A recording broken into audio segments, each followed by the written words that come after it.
Hello, this is Tony Udutola from Emerald Energy Institute.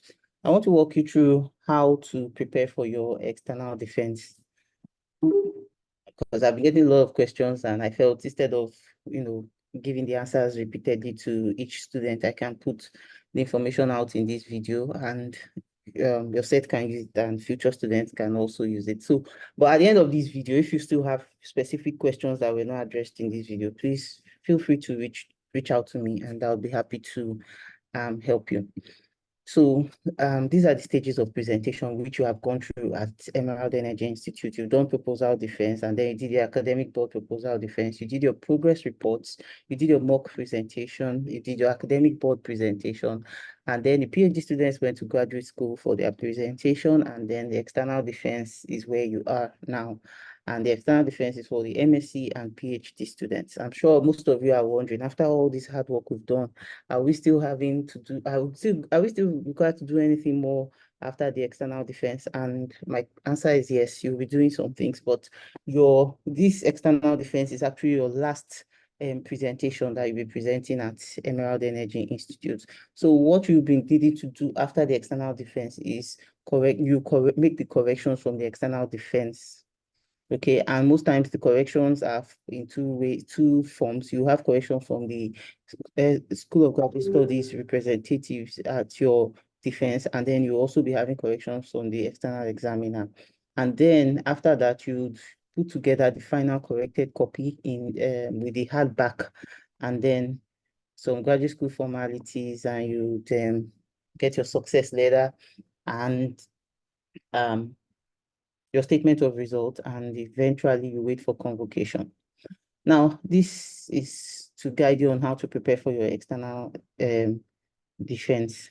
You need to submit 5 hard copies of your thesis to the institute because one is meant to be sent to your external examiner, and then the remaining 4 will be with the institute, so that on the day of your defense, we would have those copies to hand over to the School of Graduate Studies representatives that will be at your defense. We'll give them a copy each from your 5 hard copies. Okay, so during your presentation, the School of Graduate Studies representatives will review your copies, okay, the copies of your thesis. And then another thing you need to do while preparing for your external exam is to submit evidence of an SGS journal publication. This is mandatory for all PhDs. So for all PhDs, even though you have published in other journals, you still need to publish in the School of Graduate Studies journal. For now, that's the rule. So you'd want to make payments for your journal publication, put your journal publication together and send to the SGS journal email address so that they start publishing your email. But at the time of your presentation, if your SGS journal is not ready, you can present your receipt of payment for the journal publication. And also, you need to submit evidence of payment for EndNote workshop. And this is mandatory for all graduate students. So this includes your the master's and PhD students. You need to attend the EndNote workshop. So you need to submit an evidence of payment that you have paid for the workshop. I hear the workshop is usually done periodically. So when they schedule one, you'll be informed, and then you can come attend the workshop. But for the sake of your external defense, you need to submit evidence of payment for the workshop. Then you need to also prepare your PowerPoint slides for a 15-minute presentation for a doctorate degree student, or a 10-minute presentation for MSc. And when your external defense is virtual, you'll be doing it in Zoom. I think we held the first virtual external defense in January 2024. And we're about having another one on the 27th of February. And it's purely virtual, but I don't know if that's how it will be.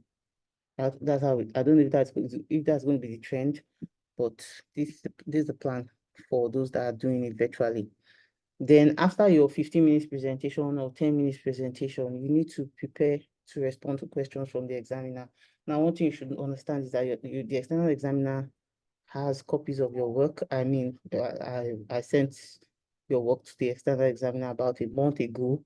So he's gone through your work, and he'll have questions for you based on what you did, and he would also be giving suggestions on how the work can be improved. So you should try to prepare to respond to questions that the external examiner will pose at you. And then I don't know how long the external examiner's questions will be. So it depends on the things he feels he should ask you. Might be 20 minutes, might be less. Now, your external board presentation, how your PowerPoint slide should look like.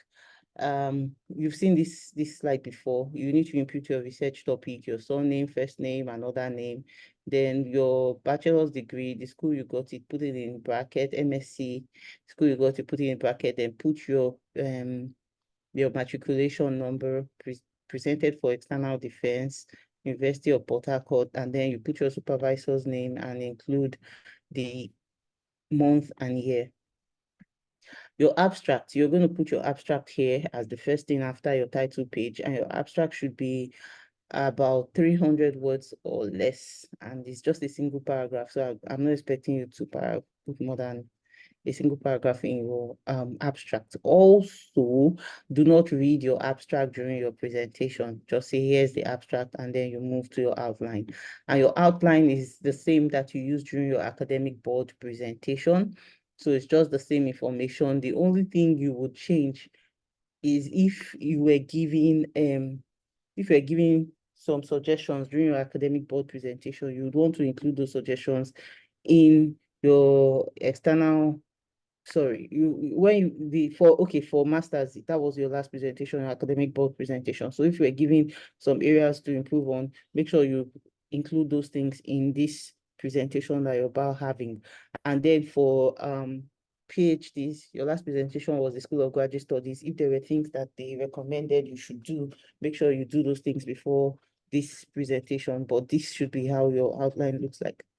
Then you will do your presentation, populate your slides, and after your presentation, you answer the questions from the external examiner.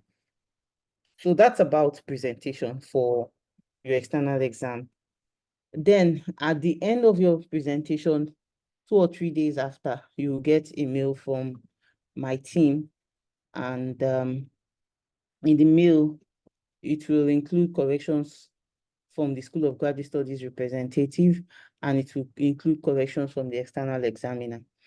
And when we are sending this mail to you, we'll put your supervisor in copy so that you can also get final approval from your supervisor. If there are things that your supervisor feels he needs to reach out to us, if he feels the information is, if he feels the corrections may not be necessary, he would need to reach out to us and let us know, and then we can, so that we are also following up on the corrections that are being made. But when you get those corrections, try to implement, most of them are minimal corrections, implement them and reach out to your supervisor so that your supervisor knows that you have implemented those corrections.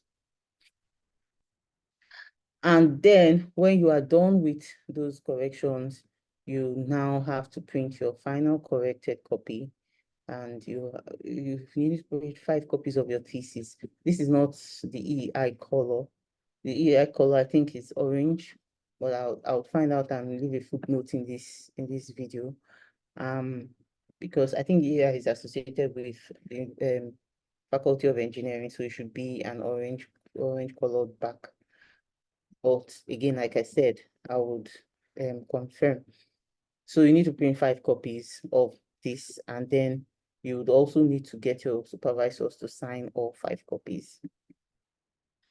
So when you're done with that, submissions will be made to the graduate school, and then your coursework as well, the results will also be submitted. And the School of Graduate Studies would now be issuing you your statement of results, success letter, and other documents that you would need to have to show that you have passed through this degree program. And then the final stage is your convocation, where you get to wear this glorious gown for the PhD students. And then there's also a gown for the MSc students. So you'd have to wait until the convocation is scheduled. When the convocation is scheduled, you'll be told and you'd come for the convocation. So here are some other information that you need. I know it's a virtual interview, but would not like to see you dressed in t-shirts. It's your face will be seen. Would not like to see you wearing t-shirt and face cap. Would like you to dress to appear in formal dressing. So please wear appropriate clothes because you would have to turn on your video while presenting. Then you also need to ensure that you have a reliable internet connection on the day of your presentation. We won't want you to be, disconnecting frequently. And if you know you have issues with your internet, I think you can also come to the center during the presentation and use the facility in the center for your presentation. But make sure you're properly dressed for the presentation. Thank you. So, like I said, you have more questions for me, please send me an email and I'll try to address those questions and maybe also compile the answers for future students so that they are well guided. And good luck. I wish you good success in your external exams coming up shortly.